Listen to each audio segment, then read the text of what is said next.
asalaamaaleykum mbokk yeeg xarit yi ànd ak ñun saa su nekk bu dimanche jotee ci 17h ci fii ci xew-xew ñu dellu si waan ak yéen tey ci beneen numéro penc xam-xam di ci ànd toujours ak samay chroniqueur sëñ Ousmane Noreyni maa ngi lay nuyu. salaamaaleykum Papa maa ngi lay nuyu di nuyu ñëpp ñi nga xam ne ñu ngi ñuy seetaan di nuyu aussi suñu invité yi di ñaan yàlla mu defal ñu débat bu neex ànd ak njëriñ merci beaucoup. jërëjëf sëñ Xaadim nuyu naa la. asalaamaaleykum Papa ñu ngi lay nuyu bu baax a baax di nuyu suñu chronique suñu invité yu ñu àndal aussi di nuyu aussi ñu ñuy seetaan ñëpp. Xaadim daa mel ni koor gi da laa jàpp sa baat bi day mel ni des naa ci tuuti waaye toujours ci tey pencum xam-xamu tey bi dañ ciy dalal ñaari jeunes yoo xamante ni ràññee nañ leen ci seen yëngu ràññee nañ leen ci seen activisme et tout. ku ci mel ni Fatou Warkha maa ngi lay nuyu di la bàyyi nga nuyu ak ñi ñuy seetaan.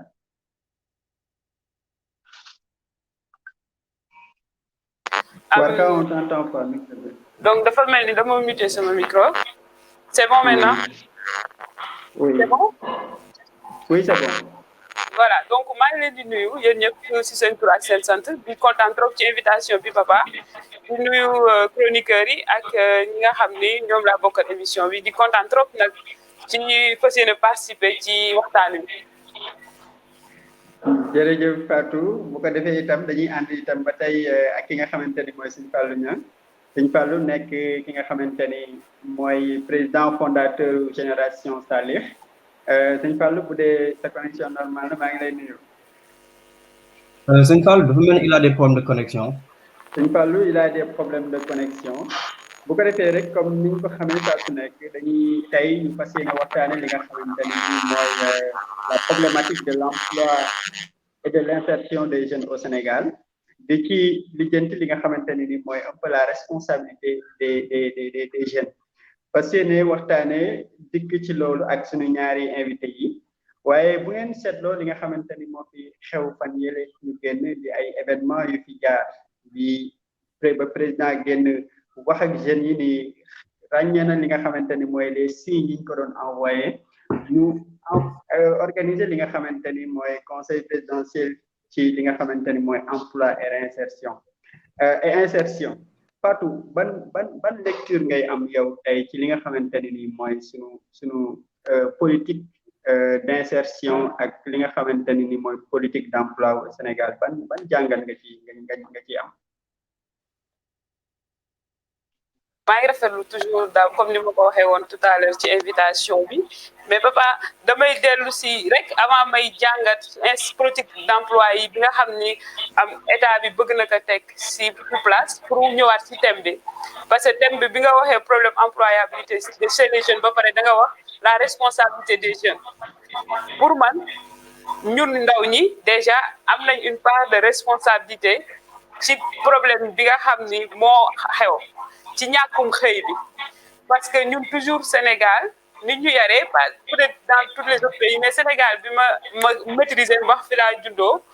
li ñu yaree mooy toujours lu ñuy am seetlu suñu bopp lu ñuy wax quelle est la part de responsabilité bi ma am ci mbir mi donc chômage am na ndaw ñu bëri jug nañ ni xëyuma awuma liggéey nee nañ contexte Covid bi dina ci jouer État du Sénégal par le président de la République nee na dégg nañu parce que moom jàpp nañu xëy na ay politique am ci wàllu emploi moo sooxe mu am une part de vérité dans ça mais ñun tamit am nañ ci responsabilité quelle est cette responsabilité mooy ñun en tant que ndaw bonne qualification lañu am lan la ñu jàng lan la ñu mbébét lan la ñu bëgg a def en fait est-ce que dañu war a toog croiser les bras rek ni état la ñu xaar le président moo ñu war a jox liggéey parce que ci xaar état boobu am na ay noodi li may wax noodi mooy am na xeetu liggéey boo xam ne xëy na moom la ñu bëggal suñu bopp ba ñu jàpp ni pour ñu mën ko atteindre rek il faut que état intervenir lan moo tax ñun amuñu tàmm ak aptitude partir de rien du tout c'est-à-dire te dire que man maa ngi nii jàng naa ba yegg si fii ma yegg si lii laa bëggoon def yàlla def na ak gàllankoor tax na egguma fa kon fi ma toll nii ak le peu que j'ai qu'est-ce que je peux faire à partir de là pour s'en sortir ñun en tant que ndaw amuñu culture boobu bu dee Sénégal la ñu nekk ñun dañuy xaar toujours état ñëw état nag dafa war a séq ak ñun benn langage de vérité. Qu'est-ce que j'appelle langage de vérité mooy tey bu président taxawee ni dégg naa leen mais président xam na ni mënul résoudre problème d'emploi yëpp l'État n'est pas là pour donner des emplois. Je pense que l'État est là pour faciliter l'accès à l'emploi par le biais des politiques, par le biais de faciliter bi muy faciliter le privé bi ba ñu mën a gën di embaucher ay nit. Donc langage de vérité bi mooy est-ce que ñun état waruñoo wax ni lii ak lii ngeen war a def problème bi mu ngi nii lii moo ci suñu responsabilité yéen tamit lii moo ci seen responsabilité mais pour man toog rek ni dégg naa leen dinañ leen financer dinañ wax lii loolu du solution parce que du loolu moo nekk la source du problème. La source du problème mooy ñun en tant que ndaw on ne sait pas partir de rien du tout ñun en tant que ndaw amuñu esprit d'entrepreneuriat ñun en tant que ndaw système éducatif bi dinañ ci ñëw jubluwul ak li ñu jàng ak lu ñu bëgg a tari ñun en tant que ndaw dañu jàpp ni rek tant que toogoo ci ay bureau def costume cravate amoo liggéey ñun en tant que ndaw dafa bëri lu ñuy xeex on ne sait pas partir de rien du tout on ne se dit pas que avec nos 10 000 francs là on peut vendre du café su fekkee ni café bi c'est une demande au niveau de la communauté bi may évoluer ñun on n'a pas ces cultures là on n'a pas ces politiques là donc l'État a beau à dire dégg nañ ñu ils ont beau à prendre des milliards injectés je vous donne rendez-vous dans quelques années fii la ñuy tollaat parce que problème bi du loolu problème bi ci mentalité la ak ñu jéem a xool ñun en tant que ñun lan moo ci suñu responsabilité pour mën ko résoudre. sëñ Khadim ban gis-gis ban jàngat nga am ci Warkha li mu wax.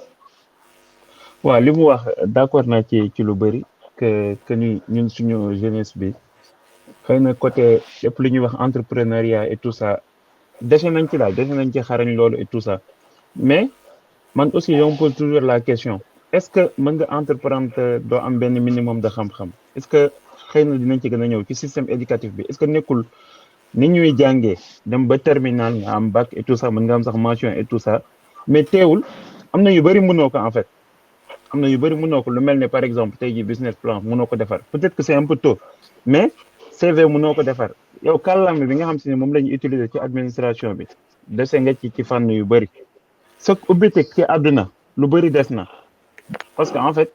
voilà genre ci li ngay suivre la en fait ci télé yi ci rajo yi et tout ça peut-être que loolu noonu moom mën na la inciter nga dem ci benn nga am benn xeetu génie benn xarañteef pour mën a entreprendre yooyu noonu yëpp su dajewul ci nit ki loo ay mat ay ko français ay ko anglais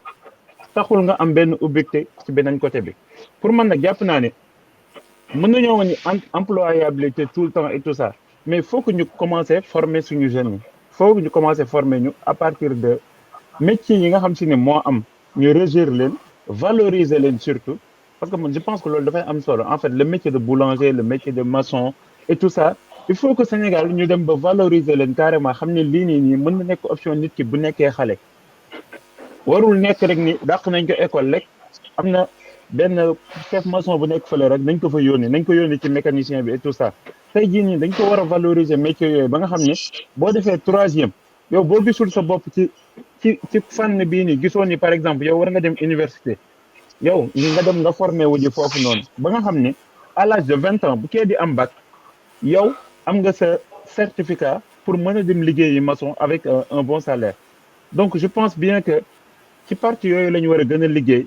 au lieu que nga def enseignement général nga am bac ñun la léegi yow da nga war a dem entreprendre à côté parce que c'est très difficile xamoo fooy commencer en fait waxuma sax wàllum xaalis bu disponible même buñ la tegaloon xaalis bu disponible yow xamoo nooy liggéeyee en fait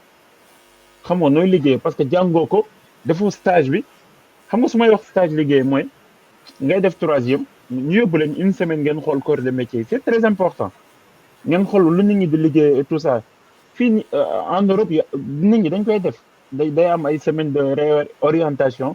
ku ci nekk xool lan nga bëgg a def benn métier nga bind gynécologue bi kee bind fële et tout ça nga passer des journées avec cette personne là ngay xool lu muy liggéey nga xam exactement lan mooy liggéey déjà pour man loolu Sénégal manqué na fi trop donc su ma waxaatee en général moom mooy ok d'accord mën nañ wax nit ñi nañ entreprendre et tout ça mais bala ñoo entreprendre nan lañ jàngal le minimum nan lañ jox aussi choix yi bu ñu demee 3e bu fekkee ni yow gis nga ni bëggoo def études yu longue pourquoi ñu lay defloo enseignement général ngay dem bac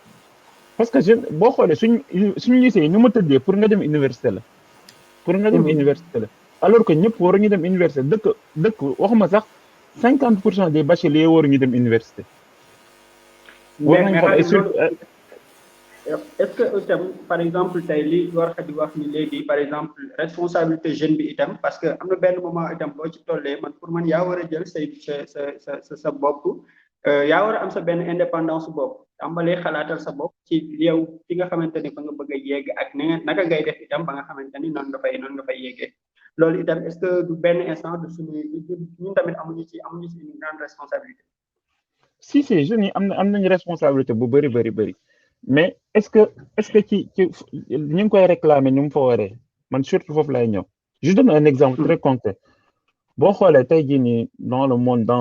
dans les pays développés dans beaucoup de pays développés amuñu problème emploi ñoom yeneen problème lañ am mais da ngay gis jeunes yi nañu taxawee ci problème yooyu c'est très important mën naa jël lu mel ni écologie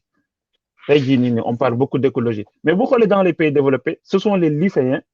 qui sous l'influence peut-être de Greta Thunberg chaque vendredi ñooy chercher seen cours yi di wàcc ci mbedd mi des lycéens de 15 ans 16 ans 17 ans taxaw di yóoxu ba nga xam si ne tey jii nii dëkk yooyu noonu ñëpp ci àdduna bi am nañ loi de carbone am nañ transition écologique bu gën a cohérent et puis dafa feeñ sax ci seen résultats électoraux yu mujj yi ñoom ñëpp nga gis pour la poussée des verts partout léegi nag loolu noonu est-ce que ñun jeunesse du Sénégal ñi ngi porter combat yooyu foofu laay rejoindre Warkha genre ñun ok dañuy dem ci président rek mu ni génne naa ay milliards et tout ça alors que c'est pas du loolu lañ soxla en fait du loolu lañ soxla donc foofu laa jàppee ni ñun jeunesse Sénégal am nañ responsabilité ci côté boobu noonu combat yi duñ ko mener à bout même boo xoolee lu mujj li c'est un problème politique bu wane loolu noonu yëpp pour nit ñi doog a xam ne am na yeneen problème alors que mën nañoo ñëw taxaw ñu ni une semaine boo xam si ne tey jii nii wàllum jeunes yi rek la ñuy lijjanti duñu xaar benn politique wala benn dara mu ñuy waxal ñu seeni problème lii la en fait. merci beaucoup sëñ Khadim ci ni nga ci diggaate Ousmane ban kii nga ci am. waaw déjà je remercie Warkha si analyse bi je trouve qu'elle a fait une très belle analyse en conformité avec la réalité une analyse que sëñ Khadim a complétée mais man je considère que parfois on est très mou quand il s'agit de pointer la responsabilité des gouvernants. Quoi qu'on puisse dire, les gens cotisent. Nit ñi dañuy fay impôt, nit ñi dañuy fay taxe. Soo jëndee meew dinañ si dagg 18% yoo xam ni TVA la mu nekk impôt taxe indirecte boo xam da nga koy fay. Et donc comme Warkha disait, l'État a l'obligation d'organiser le secteur, d'organiser l'environnement des affaires pour yombalal nit ñi ñu mën a am accès à l'éducation d'abord, l'accès à des formations professionnalisantes et aussi l'accès à la réalisation ou à la création en tout cas de petites entreprises, de micro-entreprises ou parfois accès à des emplois salariés. C'est ça qu'il faut dire. Ça c'est une prérogative exclusive de l'État. Mais on est très mou parfois quand il s'agit de dire cela. Dire que les jeunes doivent entreprendre, il faut d'abord savoir que l'entrepreneuriat c'est un processus. Ce n'est pas en fait un résultat ipso facto qu'on réalise. C'est un processus. Pour entreprendre, d'abord, il faut avoir une formation. Il faut un domaine d'expertise. Ce n'est que un artisan. Il te faut être formé. Déjà, il faut savoir qu'il y a deux catégories de travail qui existent. Il y a il y a des travails qui ne sont pas réglementés, non réglementés, d'autres qui le sont. Pour un artisan, ça requiert de la formation. Et c'est à l'État de garantir cette formation. Malheureusement, aujourd'hui, au Sénégal, la formation est théorique. Tu vois un étudiant, il fait un bac plus 5 en master 2. Quand on le prend dans une entreprise, on va devoir le former encore pendant une année. Ce qui fait qu'on perd du temps. Et donc, quand tu essaies de te lancer dans une aventure entrepreneuriale aussi, tout ne suit pas. Et selon les rapports de l'ANSD, plus de 63% des entreprises sénégalaises créées, au bout de 2 ans, mettent la clé sous le paillasson. Et ça, il faut le dire, parce que l'environnement des affaires n'est pas assaini. Il n'y a pas assez de financement. Il n'y a pas assez d'accompagnement. Et je le disais récemment. Ici en France, par exemple, même si ce n'est pas un modèle bien fourni, etc., mais c'est un modèle par rapport au Sénégal. Quand tu commences, quand tu crées ta micro-entreprise, tu as 2 ans, tu es exonéré d'impôts. Tu ne payes pas d'impôts. Parce qu'il faut faire la demande. Tant que tu ne dépasses pas 176 000 euros de chiffre d'affaires, donc sur les BIC et les BNC, tu ne payes pas d'impôts. Alors qu'au Sénégal, dès que tu commences, dès que tu crées ton entreprise et que tu n'as pas encore créé de richesse, on te tape sur les doigts et tu dois payer des impôts. Et donc, il faut les exonérations fiscales qui sont faites pour les grands groupes devraient plutôt être faites pour les petits groupes. Parce que ce sont les petits qui ont besoin d'être poussés, d'être accompagnés. Ça, c'est le premier facteur, c'est l'organisation de l'environnement des affaires en général. Maintenant, il y a un autre aspect, c'est la formation. Tout le monde n'est pas appelé à être docteur. Tout le monde n'est pas appelé à être universitaire. Je n'aime pas le mot, mais il faut le dire, l'université, c'est pour l'élite. C'est pour former des gens qui pensent la société. Et donc, dans un pays, tu as besoin de des gens qui pensent la société et d'autres qui font la société. Et dans les gens qui font la société, tu as besoin d'artisans, des gens qui sont capables de travailler avec leurs mains. Personne ne peut me dire qu'au Sénégal, il n'y a pas de l'artisanat. Il y en a. Et Ngaï en est une illustration parfaite. Tu vas aller à Ngaï, tu vas trouver toute une industrie. Mais est-ce que cette industrie maintenant est institutionnalisée? Est-ce qu'il y a un impact réel dans la création de richesses au sein, du Sénégal? Il n'y en a pas parce qu'il n'y a pas d'accompagnement. Et je peux vous donner un exemple simple. Les équipements de l'administration sénégalaise, ne sont pas commandés auprès des menuisiers sénégalais. Et ça, c'est un problème. Et c'est ce même État qui va injecter 450 millions pour vouloir pousser les jeunes à créer de la richesse. C'est qu'on a interverti les rôles et on a interverti aussi l'échelle. Il faut commencer par organiser l'environnement des affaires et puis après, tu pourras maintenant parler d'injecter de l'argent, du financement, etc. Et c'est là où je voulais poser une question à Warkha pour finir. Aujourd'hui, Warkha, en termes de formation, selon toi, lan mooy issue de secours bi Siriana lan mooy issue de secours, quels sont les types de formation yi nga xam ne yow jàpp nga ne pour demain ne plus parler d'emploi des jeunes et d'insertion professionnelle, pour yow yan type de formation la ñu war a prioriser par rapport ak li nga xam ne moom lañu nekk di def nii Sénégal? Bon, je rappelle que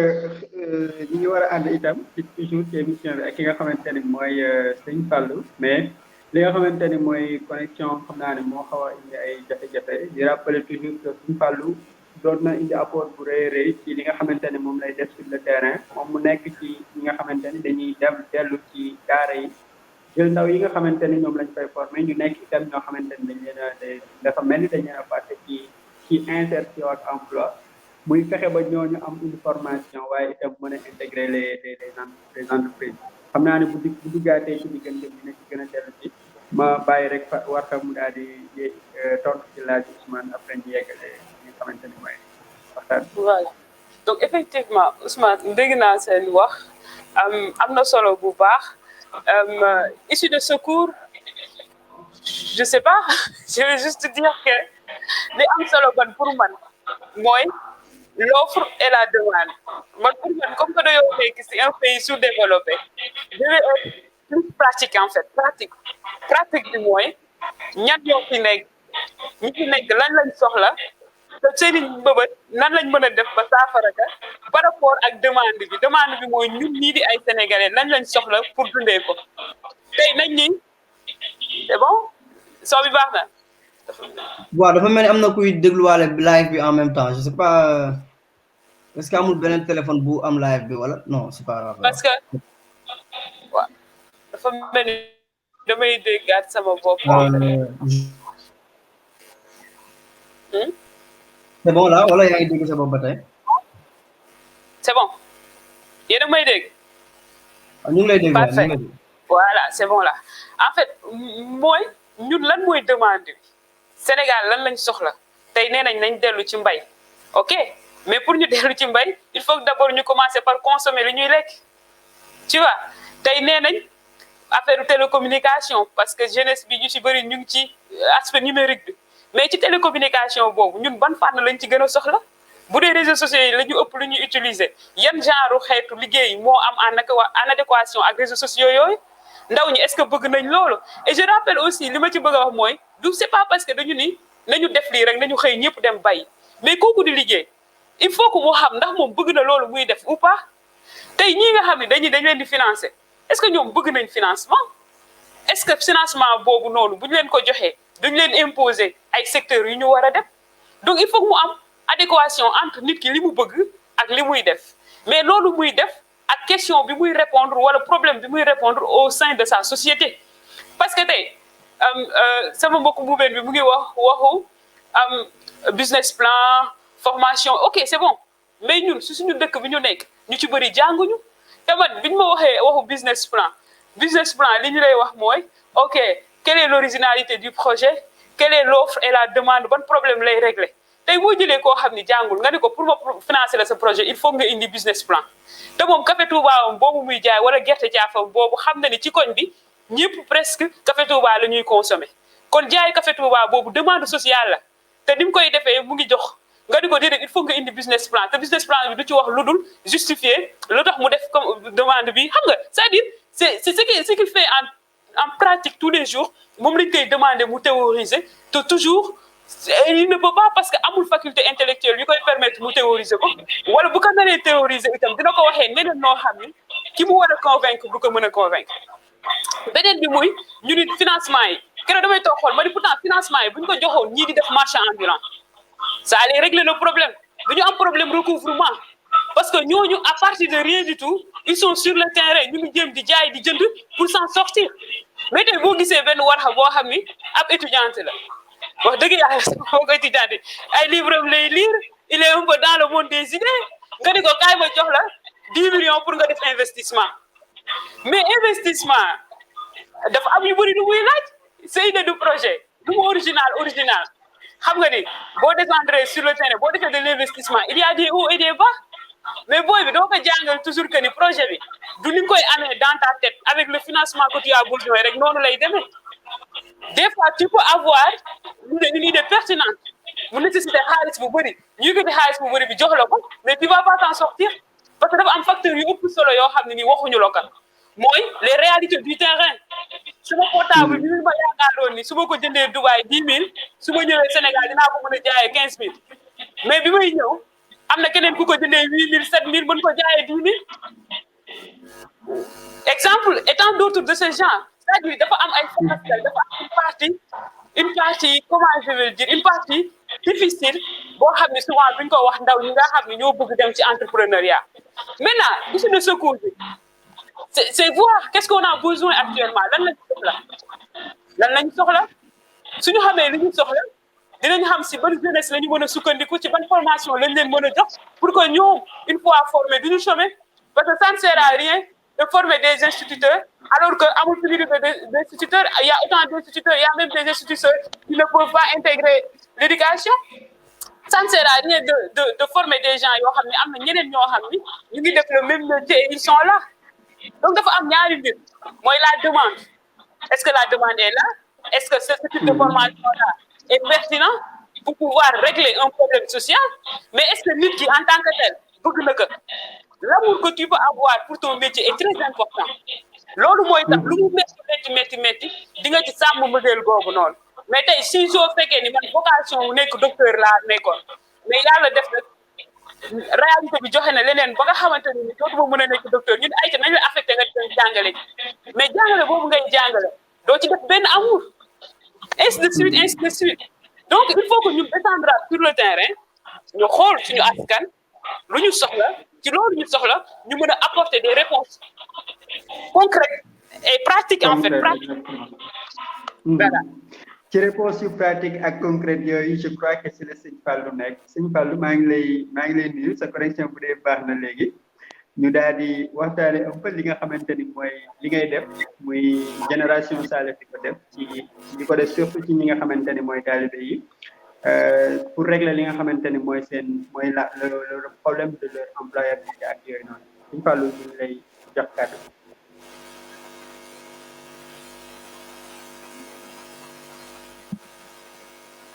suñu fàllu. asalaamaaleykum. waaleykum salaam. waaw maa ngi leen di nuyu bu baax a baax.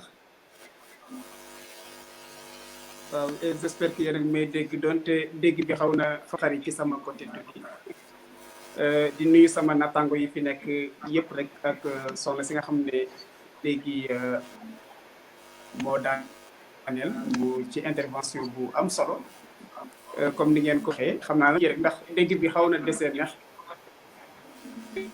ci sama ñi ngi lay dégg norme ñi ngi lay dégg tuuti waaye ci xëy de présentation. Papa dafa mel ni micro Sëñ Fall bi baaxul. en temps defaraat connexion bi xam naa ñu wéyal rek. waaw di rappeler rek ni Sëñ Fallu ci noonu la nekkee nii mais war bu ñu dikkee ba tey ci activité Sëñ Fallu yooyu par exemple. tey jii seetlu bu ñu seetloo la première chose bi ñuy gis mooy aussi il y a benn frange de la société boo xamante ni. damay wax ni dañ ko fàtte dañ ko jël teg ko ne leen lijjanti wuñu leen wala seen mbir jëluñu ko trop au sérieux te loolu am na ay conséquences yu mën a am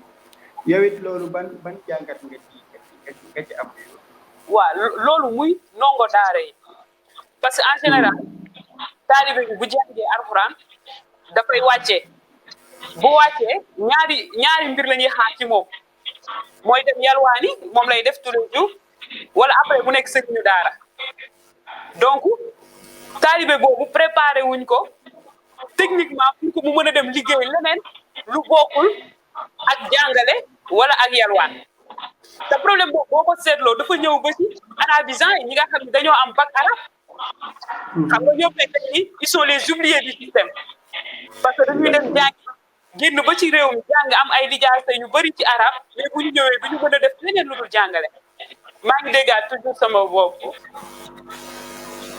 voilà donc bu ñu ñëwee c'est bon maintenant suñu ñëwee du ñu mën a def leneen lu dul jàngale xam nga donc loolu ça montre que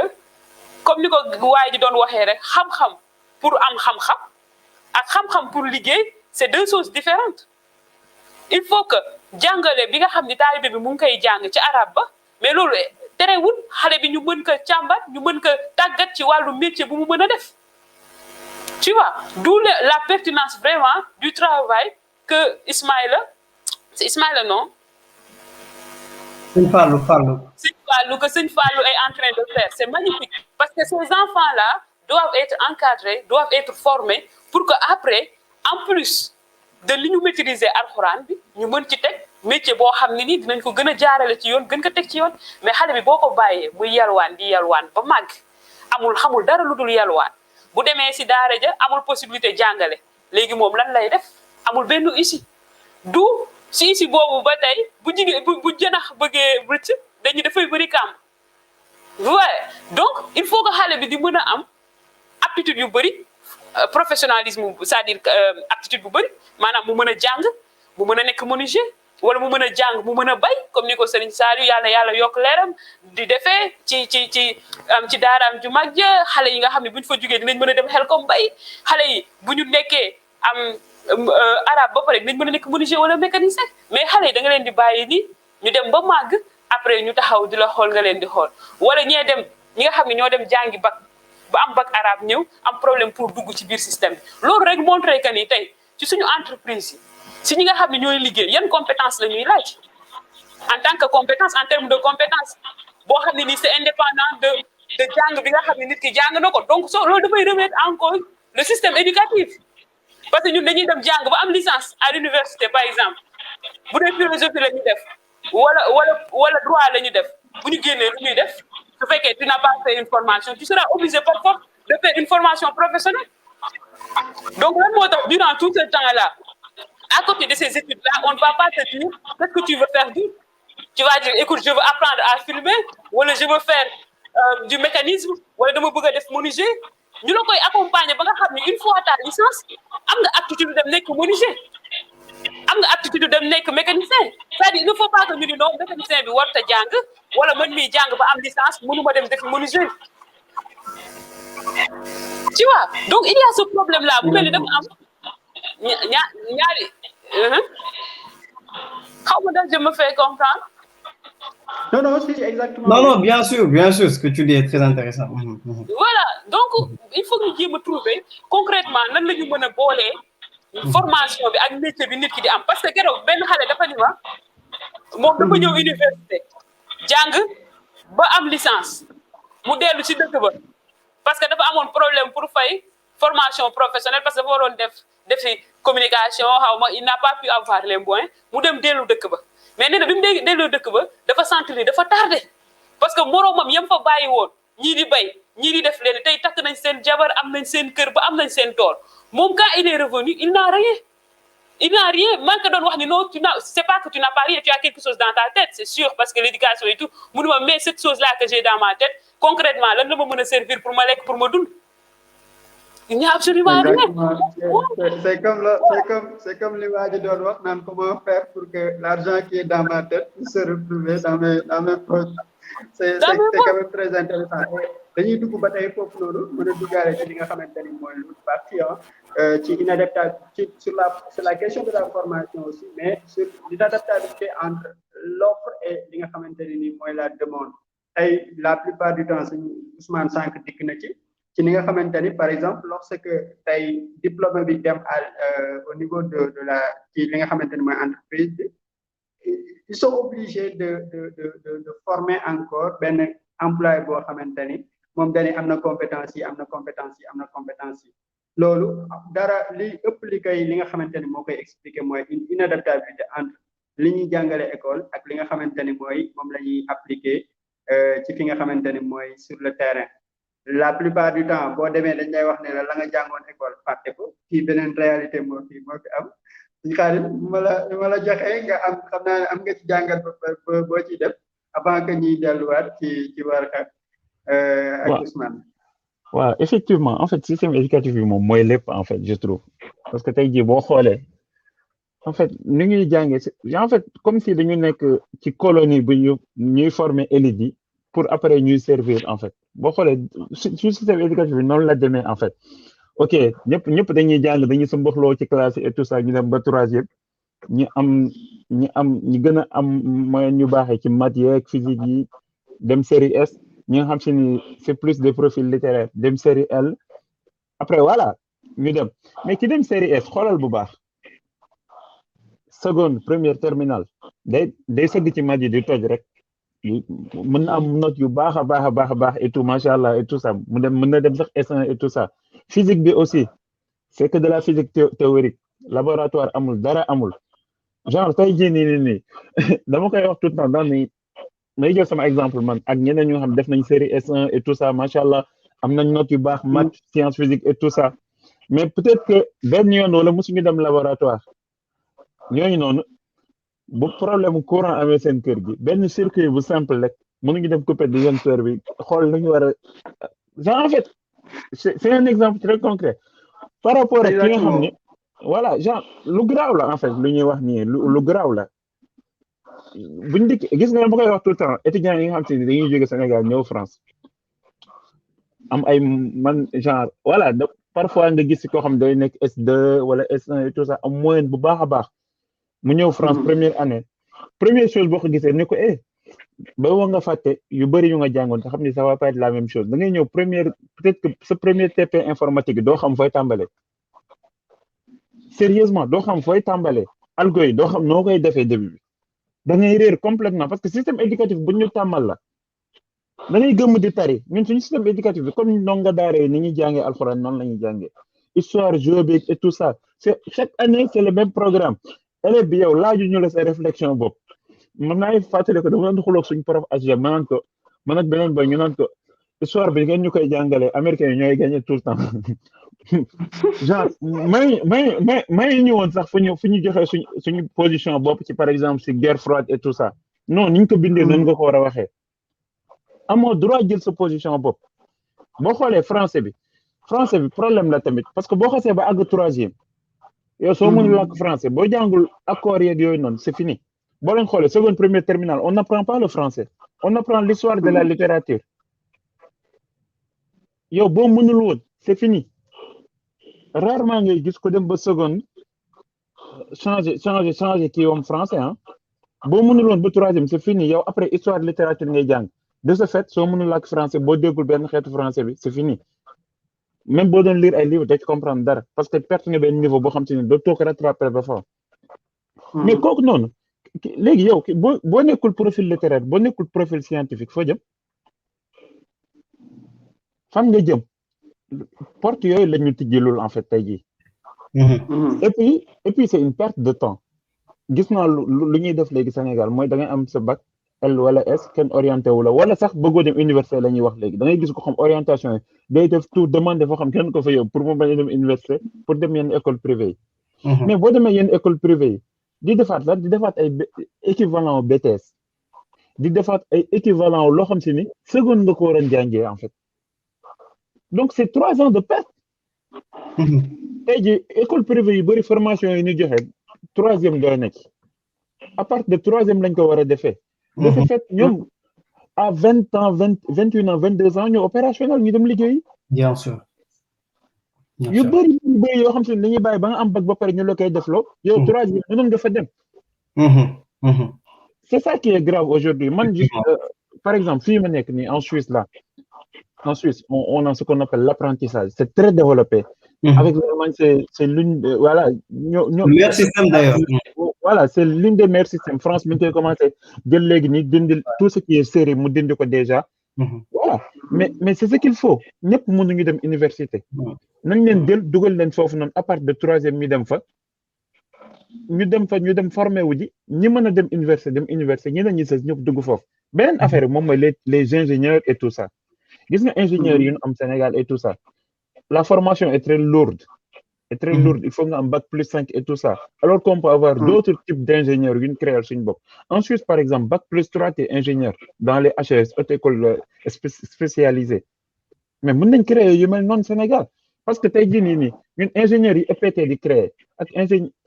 yi EPT di former et tout ça bëriwul sax une 60aine par année voyez bien moi je parle d'une école qui a 40 ans d'existence minimum on dit que c'est la meilleure école polytechnique du Sénégal chaque année 60 la ñuy jël 60 seulement ingénieurs donc formation boobu noonu et à l'ENSA par exemple à l'ENSA tu as 50 maximum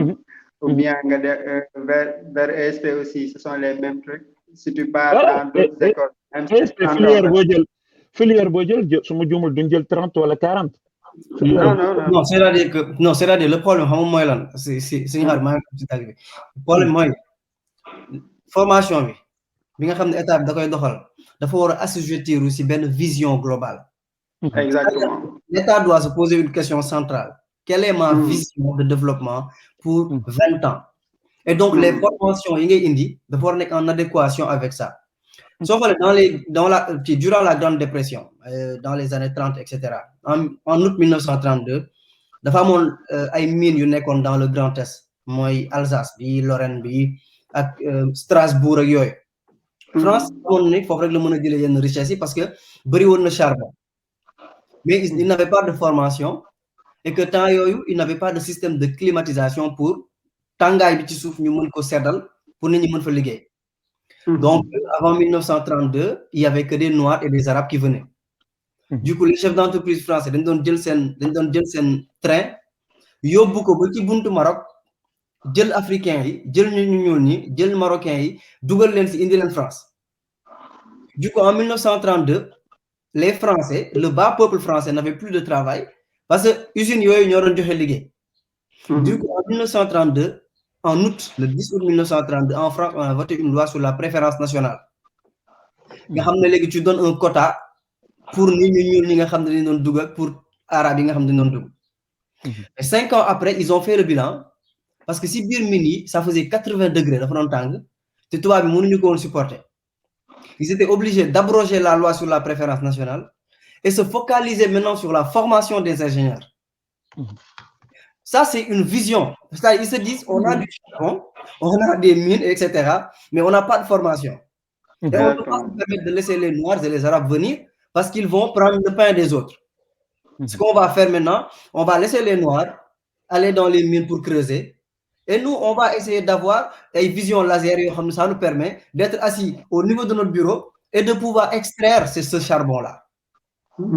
Et ça, c'est de l'intellect. C'est-à-dire, tu n'as pas besoin d'aller à l'université pour faire ça. Tu as tout simplement besoin, mais les millionnaires au Sénégal ne sont pas des universitaires. Il faut prendre juste l'exemple de la crème, des champions d'industrie. Ce n'est pas des intellectuels. Tu n'as pas besoin de faire l'université Gaston Berger de Saint-Louis, de faire Harvard, de faire whatever, sciences politiques, etc. pour utiliser ton intellect. L'intellect, c'est tout simplement une substance qui te permet d'utiliser tes actes pour arriver à une fin donnée. J'ai besoin de faire un téléphone. Tout ce dont j'ai besoin, c'est de la matière intellectuelle et de la pratique. Et donc, ça, tu n'as pas besoin d'avoir un système où tu pousses les gens à aller à l'université. Et en plus de ça, on perd du temps énormément. Je voulais prendre l'occasion aujourd'hui pour répondre. Parce que j'ai écouté ce que Cheikh Yérim Seck a dit à la TFM. Je suis désolé de le dire, mais c'était du gros n'importe quoi. C'est-à-dire, tu ne peux pas te mettre à la télévision et dire que les langues locales ne servent pas à grand-chose et il faut aller vers le français. Ça, c'est très grave. Déjà, le choc psychologique d'un jeune Sénégalais qui, à 6 ans, va à l'école, c'est de parler une autre langue. Et donc, des linguistes et des sémiologues ont fait des études sérieuses pour voir que 6 ans, tu vas faire encore 10 ans pour te familiariser avec le béaba de l'autre langue. Donc, le jeune Sénégalais, en moyenne, c'est à 18 ans qu'il commence à parler français. Et quand il parle français, ce n'est pas parler en français soutenu. Là où il commence à faire sujet, verbe, complément, sérieux. Et donc, comment tu peux être technique avec une autre langue, tu l'apprends au fil du temps. Le jeune Sénégalais, Sénégal, cercle, non, parce que nous, on n'a pas créé la géométrie. Alors que Cheikh livre, il montre le cercle moins mbégué. Et quand tu joues avec, si tu joues avec, vas-y, tu veux dire. Li ma bëggoon intervenir si loolu mooy li ma doon wax tout à l'heure par rapport ak business plan bi ñu lay wax par exemple. Dafa sa business plan indil ma alors que yow tu n'avais pas besoin de ce business plan là pour faire ton commerce. ndaxte pour faire ta commerce parce que yaa ngi jaay sa café Touba parce que da nga répondre benn demande bu nekk ci koñ ba alors que ci business plan bi ak formalité yi muy laaj mooy quelle est la pertinence du projet alors que yow la pertinence du projet yaa ngi koy doxal te demoo ci loolu. Exactement. Tu vois. Et même pour te rejoindre da ngay xool par exemple ñun en fait boo xoolee entrepreneuriat bi ñuy coow boo gisee Sénégal dañ ko yàgg pratiquer. tey jii ñun xoolal ban fan nga dul gis à chaque point nga gis benn maire bu ko toog. elle est partie de combien am na ci ñoo xam ne par exemple ci jaay fonte ñenn ñi ci jaay géej jaay et cetera ñooñu musuñu bind projet. et bi ñu commencé ba tey lu ne ñu ngi koy am ci seen commerce yooyu noonu man je me dis que pourquoi pas aussi est-ce que tamit mënuñu woon étudier ce système là. parce que keroog mooy li suñ Khadim Bamba Diagne doon wax keroog ci émission bi parce que ñun dañuy jaay lépp ñun boo nee développement dañ koy importer dañuy dem importer ji des définitions européennes indi ko wala je sais pas américaine et cetera indi ko jëm ñu ko forcer boo indee beneen idéologie wala benn mbir bu mu mënti doon la plupart du temps c'est toujours comme ça. Est-ce que ñun aussi jotul benn moment ñu toog taxaw seetlu xool par rapport ak suñuy réalité ñun comment on doit appliquer l'entrepreneuriat parce que le jeune sénégalais qui entreprend yamul ak le jeune français bi nga xamante ni mooy entreprendre yamul ak beneen jeune bi nga xamante ni mooy am. Non war que da nga tënk léegi affaire bi c'est l'offre c'est la demande c'est point final. Exactement. Moi je connais quelqu'un boo xam ne il était à l'université xam nga lu mu doon jàng lan la doon bind si thèse am lan la ko doon bind mémoire am sur la ponctuation française. Non très sincèrement mënoo am ay jeunes nga ne da nga leen di yóbbu université pour ñu jàng la ponctuation non je suis désolé quoi xam nga tu peux pas avoir un besoin d'industrialisation ngay dem di jàngal nit ñi ay littérature française il faut qu'on se le dise. Tu vois à l'université des gens qui vont à l'université pour apprendre la littérature. Et ces gens-là, s'ils ne sont pas professeurs, ils ne seront qu'écrivains. Et des écrivains, on a une profusion d'écrivains au Sénégal. Ce dont on a besoin, c'est d'être à la meilleure forme. C'est-à-dire que le monde d'aujourd'hui et de demain, c'est le monde du digital. On a besoin de former des jeunes pour que nous menions cette digitalisation. Le monde d'aujourd'hui, c'est aussi un monde d'industrialisation. Tu ne peux pas être dans un pays où, en Casamance, il y a une période, pour dial. Ça, c'est inadmissible. Alors que moi, si je vais au supermarché, ben xal bu ndaw bu dag bi bu mako jëndé je paye 3 €. Ben xal soko xaré ci digg bi je paye 3 € pour am xal bobu. Et donc c'est ça le problème. On peut pas accepter que des gens viennent d'ailleurs du Sénégal jël ay maire. Man quand je travaillais musna nek ki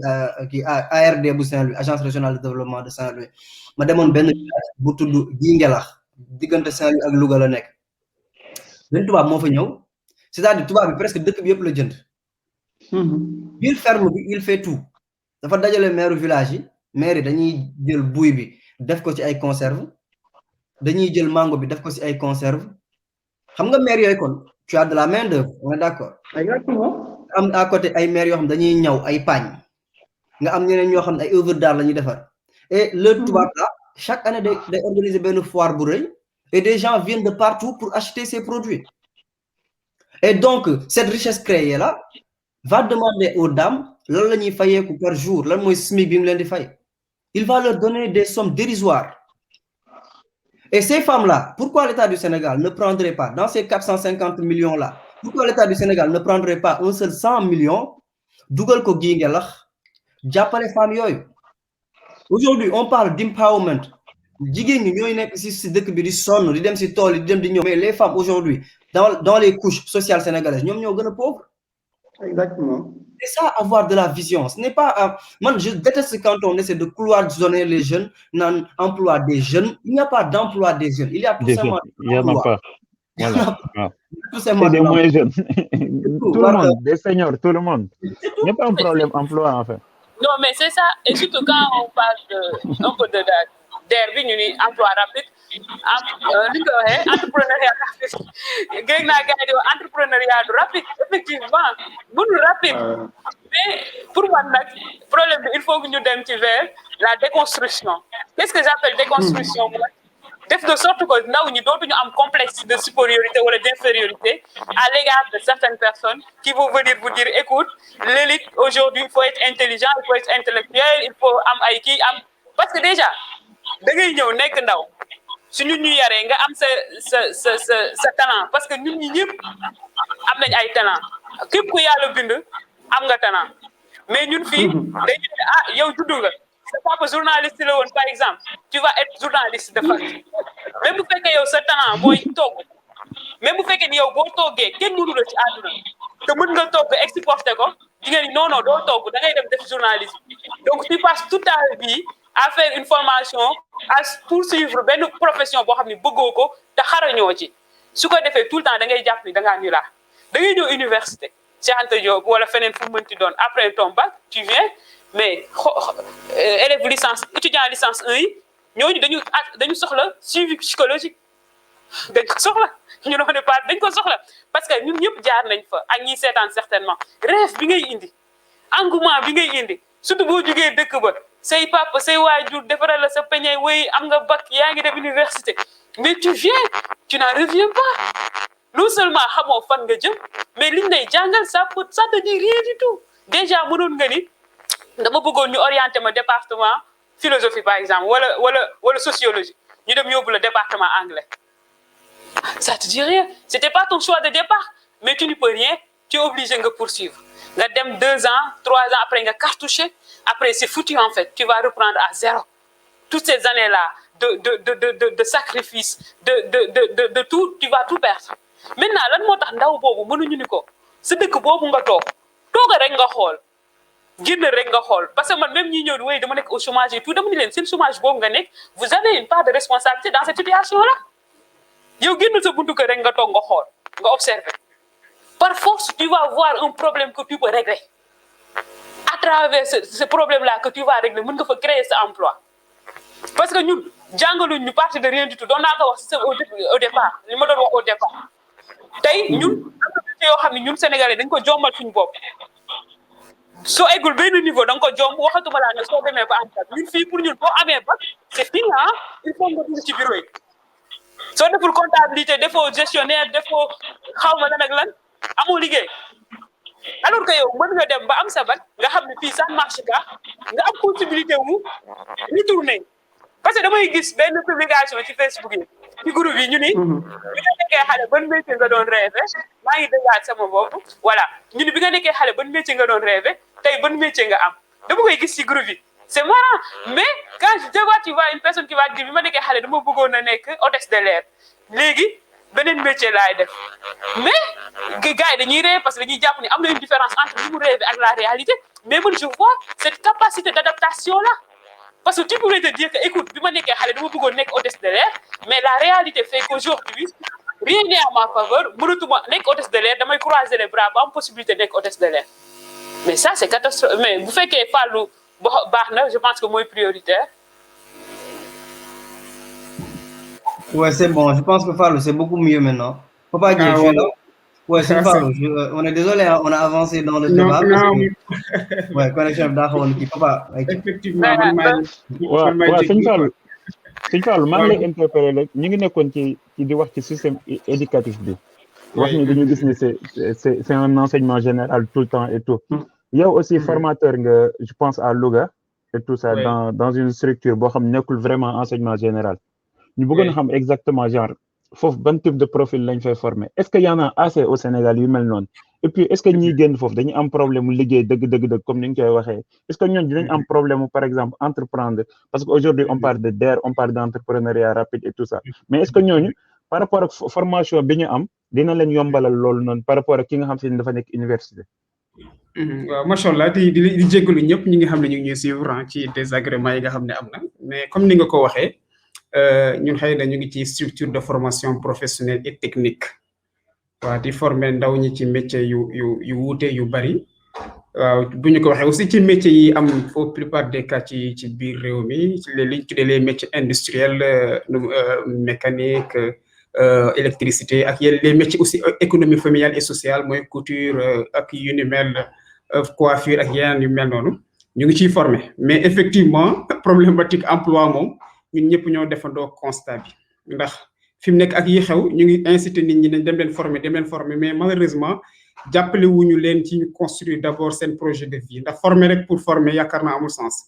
il faut former pour nga nekk employable koo xam ne aussi bu ñu la former li ñu lay former adapté wu na ak les besoins du marché je pense que ñi ko wax bari na mais nag dans ces structures aussi taxawal nañ fa lu tuddee les cellules d'appui à l'insertion mooy cellules yoo xam ne pour chaque structure de formation professionnelle am na ay benn entité boo xam ne moom maanaam li mu chargé wu mooy loolu exactement l'insertion de ces sorties du centre de formation professionnelle ak maanaam li mu war a àndal yëpp rek en termes d'accompagnement de stage en termes d'accompagnement de mise en situation su fekkee dañoo war a incuber certaines entreprises et cetera jusqu'à l'insertion proprement dite yooyu dafay faral di am mais ak lu mënti xew am na wax dëgg yàlla ñu ngi jéem avec les moyens du bord mais des na nag bu baax a baax parce que ñun ñëpp xam nañ ne li may fàttali maa ngi ko doon wax sànq ci tàmbali bi mooy bu ñu fàttali ne dañoo nekk ci dëkk bu xam ne dëkk bu ndóol dans un pays pauvre am na ko wax sànq li tax ma wax loolu aussi maanaam ñu ñëpp gis nañ benn contre-performance ci sunu économie te aussi c'est l'économie man je pense qui fait l'emploi loolu tam buñ ci nañ ci bàyyi xel gis nga lu ñu am ay stratégie lu ñu am ay méthodes yu efficaces te malheureusement tamit jéemuñu dara ci sunu économie réew dox te affaire yi tamit day ñëwaat fa mu nekkoon rek wax ngeen ko sànq dégg naa certaines interventions yu ko wax ni ñu war a yor économie réew mi war ko avancer nañu yokk seeni jéego ngir mu mën a dox comme il se doit bu loolu doxee nag moom wax dëgg yàlla li ci des nag moom mooy li ciy toppat dégg naa sànq ngeen wax ko en terme d'inadéquation entre formation ak la demande du marché du travail loolu tamit question bu extrêmement importante loolu tamit dañuy arrivé ñun ci les centres de formation professionnelle c'est genre de problème damay jël exemple couture par exemple nga war a benn compétence bu ñuy wax réalisation de jupe par exemple nga bëgg boy ñaw jupe bi nga bëgg jël ay patron manam carton diko dag ba paré nga door ko jël modèle bobu nga jël ko def ko danaka ancien méthode yoy lañuy jangalé ba tay légui bo féké koku non nga ko former mu wara génn ubbi atelier de couture wala fekk ay couturier yo xamné manam ñew coupe à main levée lañuy def ñom danaka duñ perdre de temps dañuy jël sen ciseau rek dag té yow adapté wo ko sa compétence ak lélé kon da ngay xol déphasage bi nga xamné amna dafa melni kon monde du travail bi dafa raw lu bari même bu fekké ni ci ay compétences lañ soxla ak les structures de formation donc ñu ngi jëm di adapté wu par rapport ak approche bu ñu tuddee approche par compétence mais nak dafa yéexay bo xamné aussi état ni ci wara dugalé lo xam dafa dess bu baaxa baax ndax rek amna métier classique yo xamné ñu existé ci centre yu bari bari té yoyu dafa dañ ko wara mettre à jour adapté ko au-delà de ça aussi au-delà des formations classiques aussi ñu waroon promouvoir aussi les formations certifiées manam luñ tuddé les CS CSI c'est ça quoi nga xamné nit ki da ngay am ay domaines yu bien définis yo xamné jërul ngay jàng métier bi yépp da ngay xamné li lañu soxla nga am nga dem jàng ko am ci ay compétences pour être opérationnel directement soo génnee loolu tamit il faut que nit ñi gën ci bàyyi xel alors que ngay jàng manam formation classique yi bi nga xamné métier mi da koy jàng ci méthode boo xam ne yow boo génnee li ma ko waxee léegi pour coopération da nga am ay jafe-jafe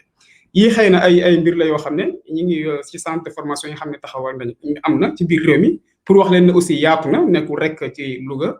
Sénégal région yëpp am na lu mu gàtt-gàtt maanaam ñetti centre de formation professionnelle ndax chaque département am na benn loolu existe na mais malheureusement aussi communication bi war a am bi bootu derrière xëy na des na pour nit ñi war ko mën a xam bu baax a baax ñaareel ba aussi défaut de communication ci côté bobu xeyna amna bu baaxa baax té lool aussi ñepp ko sétlu li ci toppat nga xamné dama fekk débat bi top fi ma ngi jégalu muy lu am solo nga xamné bëggon na ci intervenir mais par rapport ak projet yi ñi wax wala plan d'affaires gis nga sama gaay plan d'affaires yakarna na ak fiñu tollu ni yaq na lu bari ci mbir mi té bayyi wuñ ci xel Sénégal dañu mën copie coller yow nit ki défar projet bi nga xamné yow ya ko xalaatal sa bop war ko mëna défar yakarna né nga xam tenants yi ak aboutissants yi luñ la laaj li ñuy wax pitch yo ñuy faral di organiser nga mëna ko défendre comme il se doit koku wuté na ak nga xamné day jël idée de projet joxa ko ngir ñu défaral ko projet lolu jafé-jafé la bu maga mag ci ñun d'abord ñun ci suñu structure yi ndax ñiñ ko sékkal au plupart des cas sen niveau d'étude toll yenn yi té bo ñëw banque bi par force mu ne la da lay laaj da nga ko wara andil projet li gëna doy war li nga xamné dama japp né ay nax la moy projet bu bancable lañ lay wax mais projet yépp bancable consultant yépp mën défar projet machallah ñëpp projet yépp bancable bo ñëw ñu la dañuy redimensionner le projet li gëna doyar waar mooy lan fekkoon 2 millions nga demandé ñu ne duñ la mën ñu joxaat ñu jox la par exemple 1 million kon yow foo nañ projet bi déjà ñaareel ba projet bari dans daf jàngul su ko defee yenn yi ñu expliquer ko comme il se doit loolu nag pour ma wax ko kon formation bu ñu waxee rek sur le plan technique am na solo mais sur le plan managérial comment gérer ce projet lan nga ci war a mën a bind ñu def ko ci ay olof wala ci pulaar yu leer nañ nit ki li muy def mu xam ne lii la exactement kenn naxu ko yaakaar naa ni yii tamit war nañ ci gën a bàyyi xel suñ ko deful au plupart des cas projet ak programme bu ñëwee dañuy def ci ay xaalis li mu bari ci ay conception lay toll comment élaborer des projets fay ay consultants fay ci lu dul jeex bu noppi fu fan lay mujjee ki nga xam ne moom lañ koy defaral xamul lu bari sax ci projet loolu problématique la moo xam ne dafa am ci biir te wax dëgg yàlla laaj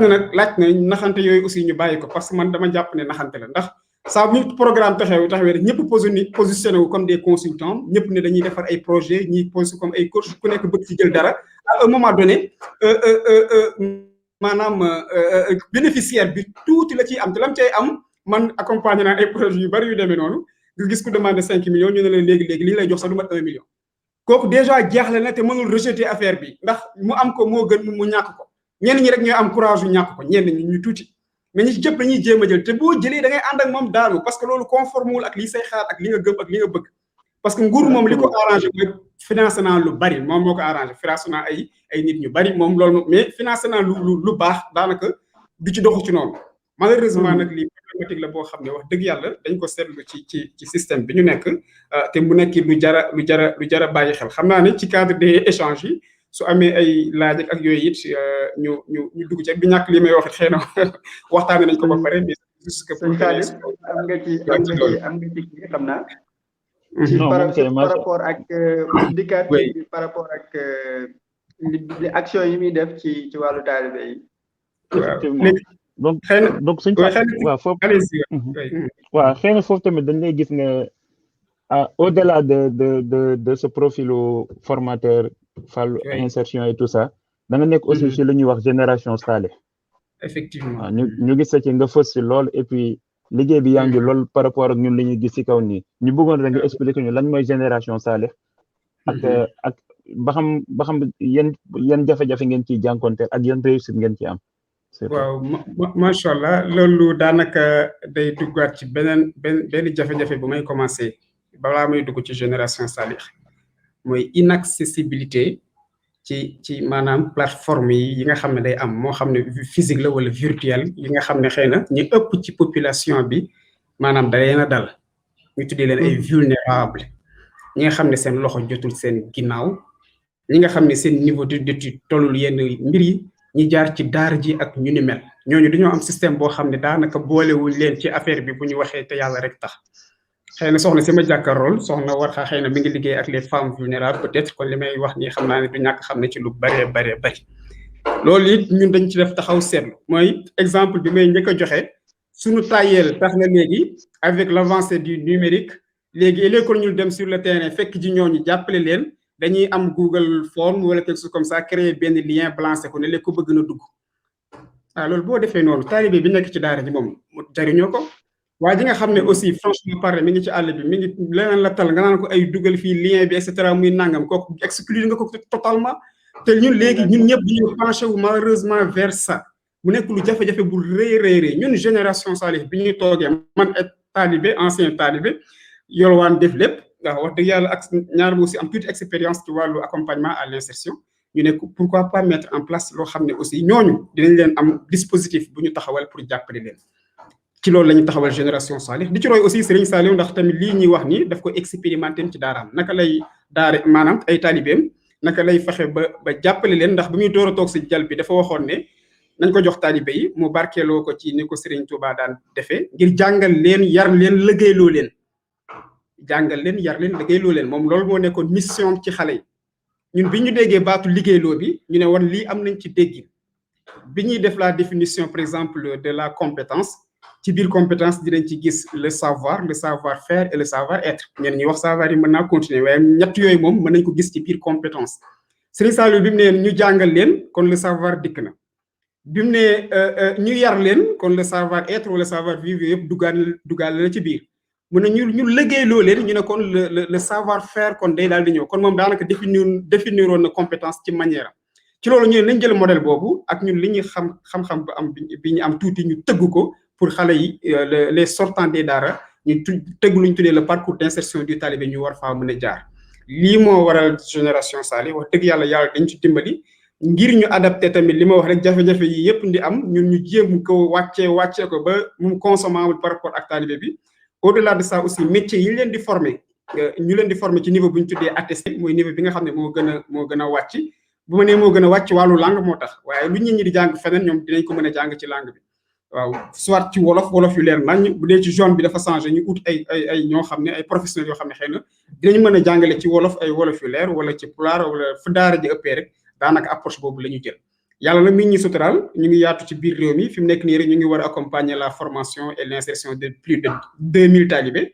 déjà plus de 500 sont en formation actuellement dans les structures de formation professionnelle et technique waaw daanaka daal ak en plus au-delà pour accompagner seen insertion puisque structure financière yi nga xam ne existé na au plus yi ci ëpp xëy na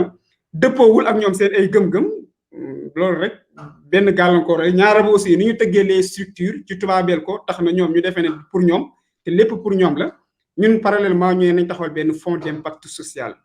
fonds boo xam ne aussi ñu ngi ko tëgg ci 1 milliard avec benn projet mi ngi toll ci 150 millions de francs CFA ngir accompagner seen insertion te loolu dañ ciy promouvoir terme bi ñu tuddee talibé preneur le talibé preneur comme entrepreneur ngir taalibe bi aussi bu ëllëgee bu fu sëñ Papa Dieye waxee ne moom entrepreneur laa moom tam sañ faa taxawee ne entrepreneur laa talibipreneur laa te loolu aussi ñu bëgg aussi mobiliser ñi nga xam ne ay sortants des daara lañu te nekk ay modèle de réussite Serigne Mboup ak ñu mel noonu et cetera ñoom ñëpp comme ay contributeurs ak bépp bonne volonté ak structure financière itam dàquñu dara parce que déjà on est en contact avec la DER pour moom mu xool aussi ban partie la siy jël et cetera pour loolu ñu mën ko matale lii daal en quelque sorte mooy génération Solih wax dëgg yàlla ñi jéem a liggéey di leen ci woowaat yéen ñëpp nag xaw naa guddal waaye suñu yëf la ñun ñëpp au delà de ça man personnellement maa ngi yëngatu aussi ci les couches les handicapés ak yu mel noonu ngir ñoom tamit dina wax rek modèle bi xaw na leen exclure te ñun ñëpp am na ay modèle d'appui à l'insertion yoo xam ne typiquement à eux mais malheureusement creuser wuñ ci comme il se doit comme ni mu waree ngir ñoom ñu gën ko war a mën a jëriñoo xëy na loolu personnellement la waaye génération Salih moom liggéeyam mooy formation et appui à l'insertion des sortants des daara les talibés en quelque sorte bu yàggul aussi waaw gën nañ ko yaatal pour aussi les enfants de la rue ndax ñoom tamit au plupart des cas talibé yi ak enfants dañ ko jaxase ba nga xam ne xàmmeetuñu leen comme que nag ñoom ñëpp suñu ak njaboot lañ ñu jël leen dugal leen ci biir jégalu bu baax a baax waaw si guddel bi bu baax a baax jërëjëf sëñ Fallou xam naa ne temps moo ñu ñett sax waaye waroon nañ ci gën a mën a yaatal war nga bu dee da nga am nga loo ci teg non mais c'est magnifique moo ñu dese bu ko defee sa mot de la fin mën na cee jaaraale vraiment mu rafet loolu ñu rafetlu ko bu baax parce que sa ñàkk dugg moom musiba la woon heureusement bi nga duggee baaxee ñu idée yu am solo yi parce que li moo am solo concrète qu'est-ce qu'on met sur la table qu'est-ce qu'on fait en fait en réalité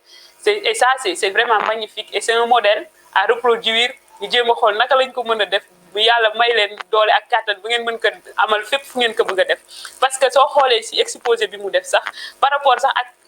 état li muy indi sax da ngay xool ni ñoom dañuy dem parallèlement et ça ci seen cadre la mais même ñun nous qui sommes des jeunes yu bëgg a def ñun ñu bëgg a def yëpp te di def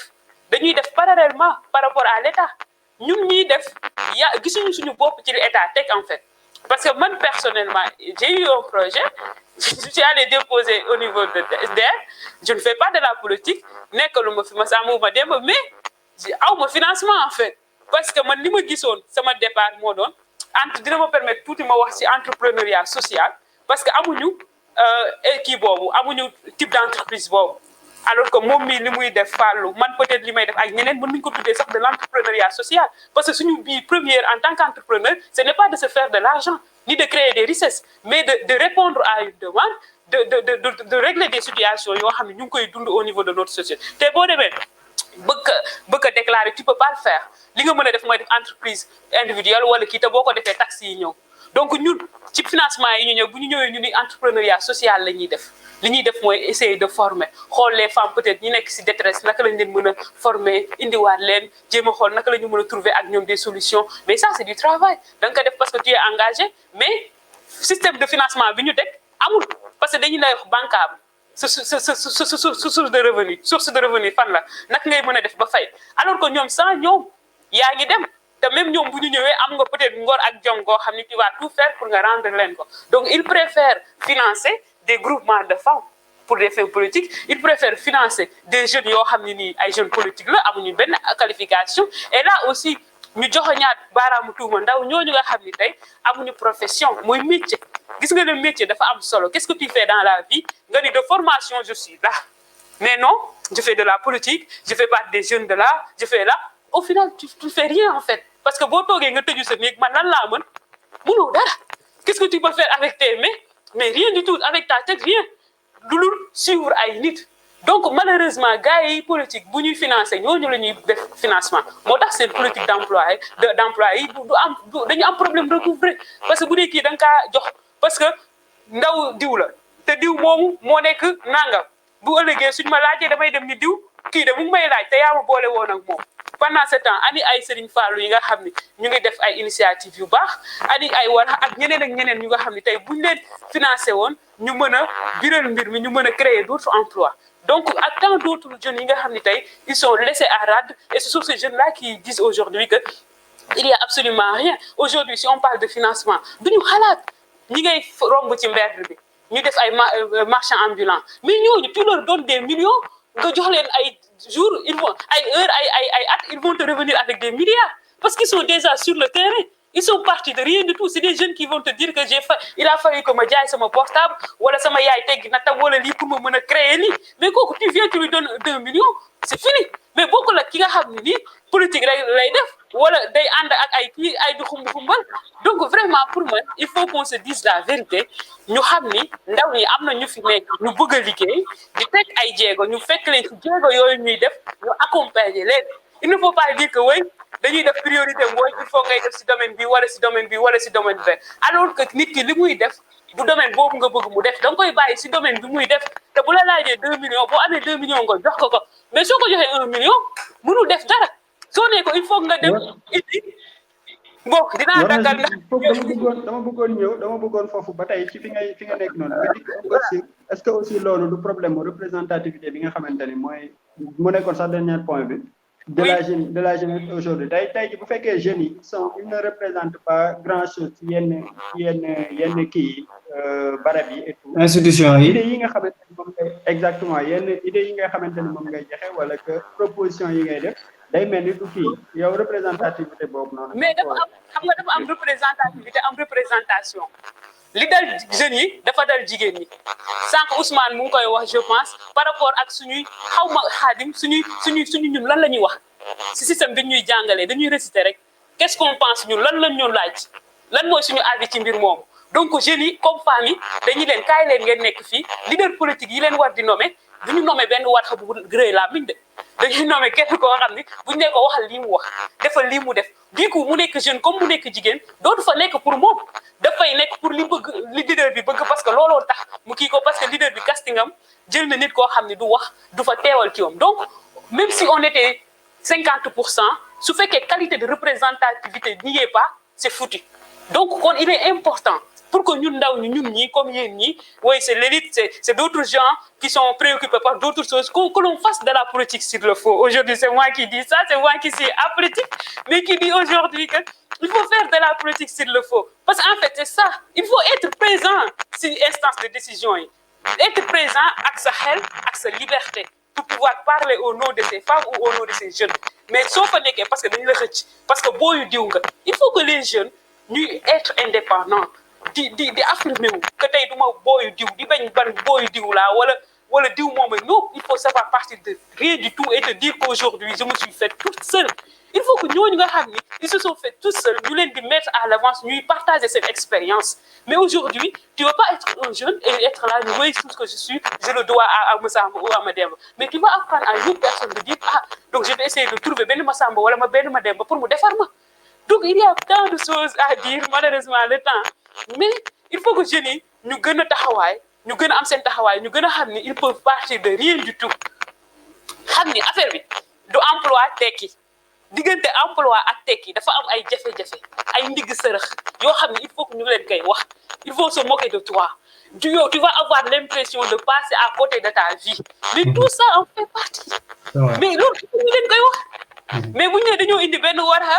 bu ñu tey wane nañ DER financé na ko wala keneen financé na ko beneen njër ñu toog quelques années après warxa mu ngi dawal Range Rover alors qu'en réalité toi tu sais que su fekkoon ñi ci financement bii rek la yem mbége mënu koo dawal bu ko jaaralee ci yoon il faut qu'on s'interroge il faut encore qu'on s'interroge et qu'on soit conscient et puis ñuy am représentativité bu am solo vraiment pour man loolu la et puis ñu gëm suñu bopp xam ne on peut partir de rien du tout suma 10 000 francs bi mën naa xool lu ma ci mën a am nga dem quoi bu DER di ñëw wala bu keneen di ñëw fekk la si yoon wi waaye toog rek croiser les bras damay xaar financement boo demee ñu ne la il faut nga indi benn fichier bi ñoom ñi la koy laaj ñoo créé beneen ñaar ñu toog ci buntu ba il faut nga fay 3 000 wala il faut nga fay 5 000 pour ma remplir le ko donc yow mi ñu ko wut liggéey sax yaa ngay fay benn 5 000 pour ñu defal la këyit boo xam ne après moom ngay déposer te boo déposer duñ la sax financé bu fekkee tu ne réponds pas à leurs critères par rapport aux politiques par rapport à cette possibilité de mobiliser pour eux par rapport à cette capacité d'être devant les télés ou les réseaux sociaux pour faire de la politique pour eux donc d'accord muy noonu daal. C'est intéressant. Merci beaucoup. En tout cas, c'est très important, surtout li nga évoqué muy l'indépendance. Et je crois que indépendance moom nit mu ngi koy am saa su nekk ci njàng xam boo tollee ci njàng nga jàng def dara sa bopp waaye itam li ñuy wax am valeur yi nga xamante ni itam bañ a nekk un larbin bañ a nekk nit koo xamante ni da ngay topp ci ginnaaw nit pour jàpp ni moom mooy mën a indi say mbir ci noonu la ñuy basculer ci sëñ Fallou xam naa ni temps bi tënk nañu bu dee sa micro itam dafa fay boo ko mënee taal. c'est bon activé na. voilà. waaw macha allah représentativité boobu noonu. waaw di am mbégte di déglu war xaw wax dëgg yàlla ci analyse bu am solo yi muy def. waaw men nag dafa am foo xam ne man dama fa xaw a am tiitaange tuuti. bi ñuy wax représentativité des jeunes ci instance de décision yi. li tax ma am tiitaange président de la république dafa woote ndaje mu mag a mag pour waxtaan ci emploi ak insertion. woo jeunes yi conseil national de la jeunesse conseil régional conseil communal. am na ñoo xam ne ci jeunes yi ba ñu représenté seen région ba ñu ñëwee lu ñu wax monsieur le président de la république sama gox beekat lépp nee na gongo waaw sama gox beekat maam macha allah am na si ñoo xam ne ba ñu ñëwee léegi kon ñu porter le message des jeunes ñoom bu ñu ñëwee lan la ñu wax waaw barab sanga bëgguma tudd ndax boobaa day mel ni waaye ndax ko am benn représentativité boo xam ne li ñuy xaar ci moom conscientisation bi war a am ñi nga war a représenter nga xam ne fan ban taxawaay moo war a nekk sa taxawaay lan moo war a nekk sa ay qualité lan moo war a nekk sa ay compétence sa niveau de leadership fan la toll yooyu yëpp xëy na bu fekkoon ne dañ koy teel a def ci jeunes yi bu boobaa ki wax loolu du dem ba jàkkaarloog ñi xaar nga wax say jafe-jafe gox nga ñëw naan président loolu kon cela veut dire que bu fekkee dañoo jëm ci représentativité boo xam ne dañ koy politiser kon yàq na lépp bu ma nee politiser nag xam naa war dina xam fi may waxee kon bu baax a baax mooy nit ñi politiquer au Sénégal bu fekkoon ne xëy na xam ne lan mooy politique mun naa am loolu du ci jut mais malheureusement ñi nga xam ne ñoom ñoo xam comme seen classe gi dañuy xaw a daw yooyu te yooyu tam daw gi ñu koy daw moo tax ñi mujjee di am yële te bu fekkee genre yooyu la ñu am mais ñooñu est-ce que ñu représenté foofu dina am njëriñ malheureusement loolu xaw nañu dal ci jeunes yi dal nañu tamit ci femmes yi ndax ñëpp dañ ne il faut ñu dugal leen politiciens yi suufuñu jël seeni ay nit ñoo xam ne moom dañ leen di arranger ñëw teg leen fi malheureusement loolu dafa yàq lu bari ci suñu façon de faire te loolu aussi loolu jeunesse bi yaakaar naa ne ñoom ñoo ci war a jël seen ay matuwaay bu baax a baax ngir ñoom ñu xam li leen war te loolu aussi li may nga xam ne doon naa ko ñaan mooy comme cadre yu mel nii au-delà de cadre de concertation ñu jëm ci cadre d'action. La concertation dégg naa ko wax sànq li ñu war a wax yëpp wax nañ ko li ñu war a xalaat yëpp xalaat nañ ko mais des cadres d'action te gis naa cette jeunesse ñenn ñi bokk ci benn côté bi ñu ngi jël ampleur ndànk di dem mais il leur faut ñu gën a boole seen doole xam bu baax a baax su ko defee lii ñuy waxtee ci benn côté bi mu mën a tey su ko defee ñu dinañ gën a mën a mobiliser wu gën a tamit orienté waat seen xale yi nga xam ne ñu ngi ñëw surtout loolu dama koy faral di wax souvent ndax nekkul pour ñun rek mais dañ koy def pour préparer la génération yi nga xam ne ñu ngi ñëw ci kanam su ko defee loolu xëy na bu ñu ñëwee ñoo ñëpp bu ñu dajaloo ba war a mën a am benn représentatif bi seen taxawaay dina ma am solo te loolu li koy tax mu nekk rek mooy li may wax rek c'est cadre d'action ñu jugee ci cadre rek daje ci instance yi ci séminaire di wax et cetera mais bu ñu jugee fii que ñu teg des solutions yoo xam ne ndaje yooyu dinay mën faral di am su ko defee ensemble ñu yëkkati di dóorandoo ndax xëy na état moom kenn rek la xam muy mbooloo état xamul benn ñaar wala quelque chose comme ça loo pertinent loo am solo loo nangam boo amul dara ci sa ginnaaw daanaka moom du la dégg. exactement ñi nga xam ne ñoo bokk gëm-gëm bokk xalaat war a mën a ànd mais loolu pourquoi pas ñu teg ko en plus boo tegee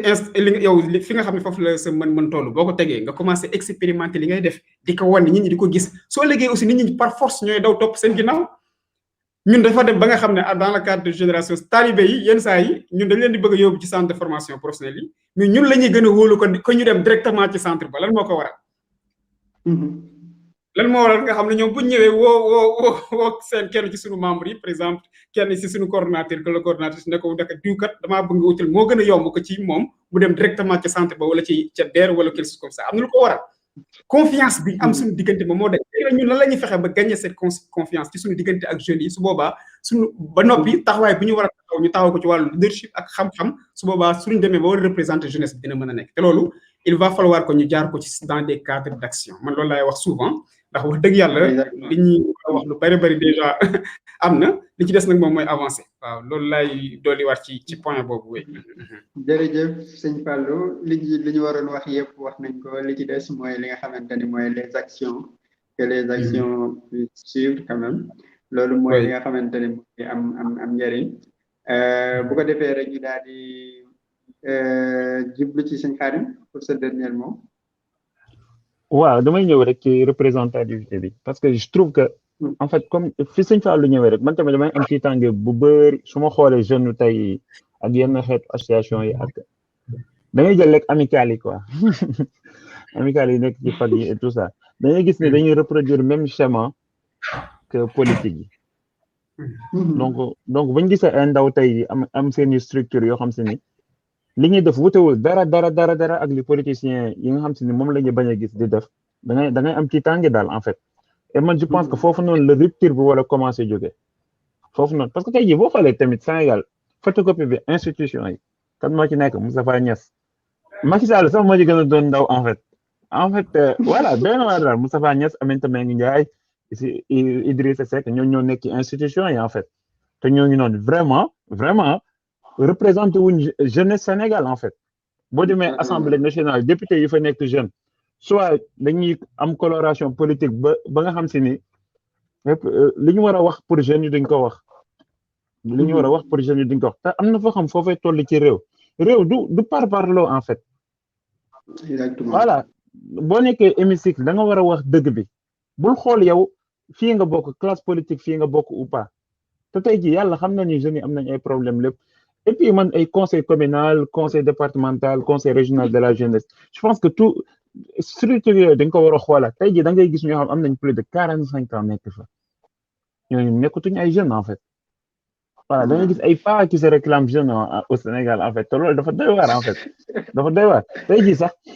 tey jii Sénégal dañu waroon définir at jeunesse yamale ko 30 ans par exemple par rapport ak ñun genre liñ am ci ay jeunes moins de 18 ans tey dafa bëri. tey jii loolu boo ci duggee day mel ni léegi nga expliquer Ousmane Noreyni la non mais en tout cas dañ ko war a xoolal novembre la am 16 ans novembre. tey jii nii boo xoolee tey mais sérieusement en fait ki nekk jeune France ak ki nekk jeune Sénégal warul yam parce que ñoom vieillissement de la population la ñuy wax ñoom peut-être que boo amee 45 ans sax tu dois être jeune encore parce que dañ ko soxla. mais ñun tey jii nii bu ñu waxee jeunesse Sénégal dëgg-dëgg moins de 25 ans la et tout ça mais tey jii xoolal bu baax a baax Sénégal ñen ñooy dugg ci am métier à partir de 25 ans tey jii Sénégal 30 ans yaa ngi formé waat encore loolu laa doon wax sànq perte de temps boobu noonu y a une inefficacité boo xam dañ ko war a xoolaat ci domaine yëpp nag. mais bien sûr sëñ Khadim ma xam naa papa moom dafa xaw a jàpp mais pour dire sama dernier mot man. je voulais dire mooy li nga wax sànq si wàllu représentativité moom mooy li ñuy wax en science politique la loi d'airain de l'oligarchie soo seetloo Sénégal que ce soit les institutions wala que mu nekk sax ay partis politiques sax soo xoolee partis politiques yëpp tu vois une minorité de personnes ñooy diriger lépp ñooy jël décision yi et il n'y a pas de place faite pour la jeunesse et tu vas voir 2-3 jeunes bon parti yi commencé bees yi nii peut-être ngay gis 2 jeunes 3 jeunes ñu dem sax ci télé yi pour représenter le parti mais il n'y a aucun parti politique boo xam ne Sénégal tey jii jox na place jeunes yi bàyyi leen ñu exprimer wu ci parti classique yi je parle pas des nouveaux partis yi nga xam ne ñu judd mais ci parti classique yi nga xam ne ñoo fi jiitu alors que au début tu voyais le parti socialiste dafay am école de parti et qu'il y avait une jeunesse assez formée et tout mais tout le temps da ngay gis gérontocratie bi day jël le dessus. Quand on parle de gérontocratie aussi, à côté, il faut parler du patriarcat. À chaque fois, ce sont les hommes qu'on met en avant et que aujourd'hui, dans le débat politique, c'est difficile de voir des femmes débattre. C'est ça le problème. Moi, la question de la jeunesse et la question de la gente féminine, il y a une question centrale, on en discute, mais de manière avec désinvolture.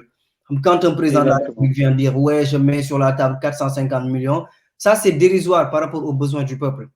Donc, c'est ce que je voulais dire. Moi, il faut une vision générale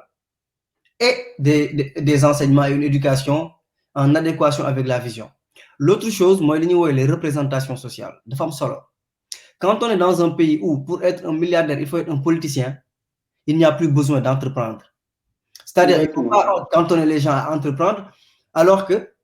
tu vas à l'université, tu es avec un ami qui peine à faire une deuxième année de droit, cartouché, il va faire de la politique. Là où toi, tu prends les escaliers, lui, il prend l'ascenseur. Et il se retrouve, tu vois, au sommet, et après, il est ton boss. Tu vois un Macky Sall qui n'était pas prédestiné à avoir des milliards, et hop, 8 milliards font Taïwan. C'est-à-dire, c'est ça le problème aussi. Tu vois un Khafor qui est APR, ou tu vois l'autre là qui est le responsable des jeunes de l'APR, tu vois un Pam Mahawa, ou tu vois un Malik Ndour, je ne sais pas quoi, avec absolument rien du tout comme expérience entrepreneuriale. Ils n'ont rien fait quand ils étaient dans l'opposition, mais qui sont promus à des postes et qui deviennent ipso facto millionnaires ou milliardaires. D'abord, les auto yu toy ci dëkk bi am xaalis yor ay costumes yoo xam ne ça coûte des millions, des milliers d'euros. C'est ça le problème. Et là, à côté, tu as un jeune boo xam ne depuis qu'il est né, il charbonne, il charbonne, il charbonne. At the end of the day, ce qu'il va se dire, c'est que Sénégal fini, on entretient la pauvreté. Lola est une représentation sociale. Donc, loolu mooy ñaari problème yi mooy que l'État du Sénégal doit avoir une vision globale de l'enseignement. Et je voulais finir ci benn cas. Aujourd'hui, au Sénégal, on a découvert le gaz, le pétrole. Mais est-ce que vous savez que selon les estimations, il y a plus de 500 000 métiers qui gravitent autour du pétrole? Aujourd'hui, on a une école, un institut du pétrole et du gaz qui ne forme pas plus de 100 experts. C'est ça la vision globale du travail au Sénégal. Avec une exclusion parce que non, mais c'est ça le problème. C'est-à-dire que dafa am ay angle mort de la République. C'est-à-dire qu'aujourd'hui, nous avons ñoo nekk ci daara ji defaluñ leen benn pont pour ñooñu mën a liggéey ci wàllu pétrole bi te pourtant da ngay gis ku nekk ci daara ji ba pare di jàng économie nga gis ku nekk ci daara ji di jàng mécanique di jàng leneen. Donc c'est ça le problème. Moi aujourd'hui on parle de contenu local, mais on devrait parler de responsabilité sociétale de l'entreprise. Aujourd'hui des entreprises comme Socosim dañ leen war a imposer un quota pour qu'ils prennent les jeunes de Rufisque. Une entreprise comme entreprise muy compagnie sucrière du Sénégal muy entreprise bu muy le gaz de Gadiaga entreprise yi exploité au Sénégal dañ leen war a imposer benn quota pour qu'ils prennent des gens pour que les jeunes mën a toog seen dëkk bañ a ñëw Dakar pour développer seen dëkk yi et que aussi qu'on revoie aussi la paye de nos autorités. Un président de la République ne devrait pas avoir de salaire, il devrait être payé en fonction de ses émoluments et en fonction de ses indemnités. Les députés ne devraient pas avoir de salaire. Un député qui fait 2 plénières dans l'année, il fait plus de 1,3 million. Le député ne doit pas avoir de salaire. Il doit être payé en fonction des commissions de l'Assemblée nationale et en fonction des séances de travail. Vas-y. Mais ils disent que, nos députés disent que ils sont les moins payés en Afrique du Sud, en Afrique de l'Ouest.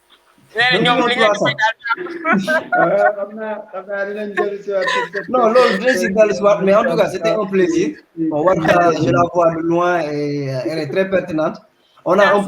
des désaccords sur certains points. On aura l'occasion d'en reparler, Inch'Allah. C'est la première fois qu'on se voit. Mais en tout cas, Warkha, merci beaucoup pour tout ce que tu fais. Et Yalla Dolel. Et que cette fois aussi, n'hésitez surtout pas. Avec nos maigres moyens comme Khaou, comme Korom. Chaque fois que vous avez des besoins en termes de communication, nous, on le fait gratuitement pour dire ce projet. Donc, en tout cas, merci Ousmane ci générosité boobu itam di remercier waat suñu invité tey di remercier suñu Khadim. waaw sëñ Papa xanaa suñu leen mënee joxe kàddu rek ñu wax ci genre